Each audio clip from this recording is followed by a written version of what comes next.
ഇപ്പോൾ നമ്മൾ ഇൻസ്റ്റാഗ്രാമിൽ ഒരു സ്റ്റോറി ഇട്ട് അത് നമ്മൾ ഉദ്ദേശിച്ച ആൾ കണ്ടിട്ടുണ്ടോ എന്ന് അറിയാൻ ചിലപ്പോൾ 500-600 വ്യൂവേഴ്സ് ഉണ്ടാവും നമുക്ക് നമ്മുടെ സ്റ്റോറിക്ക്. അപ്പോൾ അത് മൊത്തം ഇന്ന് സ്ക്രോൾ ചെയ്ത് നോക്കേണ്ട ആവശ്യമില്ല. നമുക്ക് അതിൽ പേര് സെർച്ച് ചെയ്ത് എടുക്കാൻ പറ്റും. അതായത് ഇപ്പോൾ നമുക്ക് ഇഷ്ടമുള്ള ആളുടെ പേര് ജസ്റ്റ് ഒന്ന് സെർച്ച് ചെയ്താൽ അയാൾ സ്റ്റോറി കണ്ടോ നമുക്ക് കാണാൻ പറ്റും. പിന്നെ അതേപോലെ തന്നെ വേറെ ആളുടെ സ്റ്റോറി അവരറിയാണ്ട് നമുക്ക് വ്യൂ ചെയ്യാൻ പറ്റും. അതായത് അവരുടെ വ്യൂവേഴ്സ് ലിസ്റ്റിൽ വരാണ്ട് നമുക്ക് അവരുടെ സ്റ്റോറി കാണാൻ പറ്റും. അപ്പോൾ അങ്ങനെ കുറേ അടിപൊളി ഫീച്ചേഴ്സ് ഉണ്ട്. അപ്പോൾ എല്ലാം ഞാൻ ഡീറ്റെയിൽ ആയിട്ട് പറഞ്ഞുതരാം. ഹലോ ഫ്രണ്ട്സ്, ഞാൻ സയൻസ് ചെയ്യുന്ന പുതുത്ത വീഡിയോക്ക് എല്ലാവർക്കും സ്വാഗതം. അപ്പോൾ നമ്മുടെ ഇൻസ്റ്റാഗ്രാം പ്ലസ് എന്നുകൊണ്ട് പുതിയ ഫീച്ചർ ഇറങ്ങിയത്. അതായത് സബ്സ്ക്രിപ്ഷൻ ബേസ്ഡ് ആണ്. അതായത് പൈസ കൊടുത്ത് നമുക്ക് വാങ്ങാൻ പറ്റുന്ന ഒരു ഫീച്ചറാണ്. അപ്പോൾ ഈ സംഭവം എടുത്താൽ എന്താ കിട്ടുകയെന്ന് വെച്ചാൽ കുറേ സംഭവങ്ങൾ കിട്ടും. അതായത് കുറേ പുതിയ ഫീച്ചറുകൾ, മെയിനായിട്ട് സ്റ്റോറി റിലേറ്റഡ് ഫീച്ചേഴ്സൊക്കെയാണ്. അപ്പോൾ ഞാൻ ജസ്റ്റ് ഇവിടെ പേപ്പറിലൊക്കെ എഴുതി വെച്ചിട്ടുണ്ട്.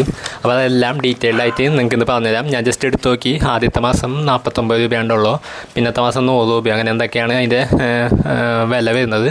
അപ്പോൾ ജസ്റ്റ് വേണമെങ്കിൽ നിങ്ങൾക്ക് എടുത്ത് നോക്കാം. അപ്പോൾ കുറച്ച് അടിപൊളി ഫീച്ചേഴ്സ് സംഭവങ്ങളൊക്കെ ഉണ്ട്. അപ്പോൾ എന്തൊക്കെയാണ് ഡീറ്റെയിൽ ആയിട്ട് പറഞ്ഞുതരാം. അപ്പോൾ ആദ്യത്തെ സ്റ്റോറി പ്രിവ്യൂ ആണ്. അതായത് വേറെ ഒരാളുടെ സ്റ്റോറി നമുക്ക് അവരറിയാണ്ട് കാണാൻ പറ്റും. അതായത് ജസ്റ്റ് സ്റ്റോറി അമർത്തി പിടിച്ചാൽ ആ ഒരു സ്റ്റോറിയിലെ പ്രിവ്യൂ പോലെ നമുക്ക് കാണാൻ പറ്റും. ആ സ്റ്റോറിയിൽ എന്താ ഉള്ളതെന്ന് നമ്മൾ അവരുടെ വ്യൂവേഴ്സ് ലിസ്റ്റിൽ വരില്ല. അപ്പോൾ അതാണ് ഫസ്റ്റത്തെ ഫീച്ചർ. പിന്നത്തെ ഫീച്ചർ എന്ന് പറയുന്നത് വ്യൂവേഴ്സ് ലിസ്റ്റാണ്. അതായത് നമ്മളിപ്പോൾ സ്റ്റോറി ഇട്ടിട്ട് ചിലപ്പോൾ 500 ആൾക്കാർ 1000 ആൾക്കാർ കണ്ടിട്ടുണ്ടാവും. പക്ഷേ അതിൽ ഏതെങ്കിലും ഒരു പ്രത്യേകിച്ച് ഒരാൾ നമുക്ക് കാണണമെന്ന് ആഗ്രഹമുണ്ട്. അപ്പോൾ അയാൾ കണ്ടോ എന്ന് അറിയാൻ വേണ്ടിയിട്ട് നമ്മൾ ആ സ്റ്റോറിയുടെ വ്യൂവേഴ്സ് മൊത്തം ഇങ്ങനെ ഇരുന്ന് സ്ക്രോൾ ചെയ്യേണ്ട ആവശ്യമില്ല. അതിൽ നമുക്ക് പേര് അടിച്ച് സെർച്ച് ചെയ്തെടുക്കാൻ പറ്റും.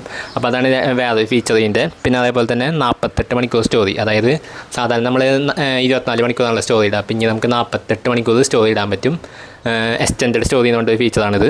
പിന്നെ അതേപോലെ തന്നെ സ്റ്റോറി സ്പോട്ട് ലൈറ്റ് ഉണ്ട്. അതായത് നമ്മുടെ സ്റ്റോറി കുറച്ചും കൂടിയും പ്രയോറിറ്റിയിൽ നമ്മുടെ ഇൻസ്റ്റാഗ്രാം പുഷ് ചെയ്യും ബാക്കിയുള്ള ആൾക്കാരിലേക്ക്. അപ്പോൾ അവർ പെട്ടെന്ന് കാണും. പിന്നെ അതേപോലെ തന്നെ മൾട്ടിപ്പിൾ സ്റ്റോറി ഓഡിയൻസ് ഉണ്ട്. അതായത് ഇപ്പോൾ നമ്മൾ ക്ലോസ് ഫ്രണ്ട്സ് ലിസ്റ്റ് എന്നൊക്കെ വയ്ക്കണ പോലെ അങ്ങനെ പല ഓഡിയൻസിനെ നമുക്ക് സെറ്റ് ചെയ്യാൻ പറ്റും. എന്നിട്ട് അവർക്ക് മാത്രമായിട്ട് വേണമെങ്കിൽ സ്റ്റോറി ഇടാം. അങ്ങനത്തെ സെറ്റപ്പ് ഉണ്ട്.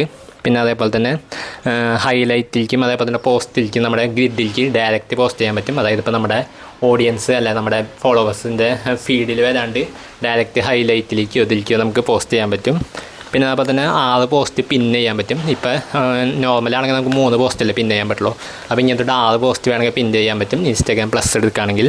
പിന്നെ അതേപോലെ തന്നെ ഏറ്റവും മെയിൻ ഒരു സംഭവം അടിപൊളി സംഭവമാണ് കസ്റ്റം ആപ്പ് ഐക്കൺ. അതായത് ഇപ്പോൾ നമ്മുടെ ഇൻസ്റ്റാഗ്രാമിൻ്റെ നോർമലായിട്ടുള്ള ലുക്ക് ഇതാണല്ലോ, ഐക്കൺ ഇതാണല്ലോ. അപ്പോൾ അതിന് പകരം ഇതേപോലെ ഇഷ്ടംപോലെ ഐക്കണുകളുണ്ട്. അപ്പോൾ അതിൽ നിന്ന് നിങ്ങൾക്ക് ഇഷ്ടമുള്ള ഐക്കൺ ചൂസ് ചെയ്ത് വെക്കാൻ പറ്റും. അപ്പോൾ അത് അടിപൊളി സംഭവമാണ്. ഫീച്ചേഴ്സൊക്കെ കൊള്ളാം. നിങ്ങൾക്ക് വേണമെങ്കിൽ ജസ്റ്റ് പ്രാവശ്യം ഒന്ന് എടുത്ത് നോക്കാം.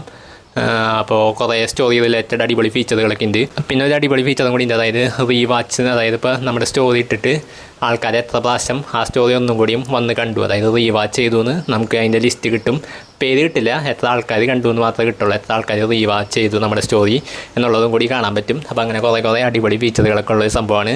ഞാൻ ജസ്റ്റ് ഇതിൻ്റെ ഫീച്ചേഴ്സ് അറിയാൻ വേണ്ടി എടുത്തു നോക്കിയതാണ്. സംഭവം കുഴപ്പമില്ല, അത്യാവശ്യം അടിപൊളിയാണ്.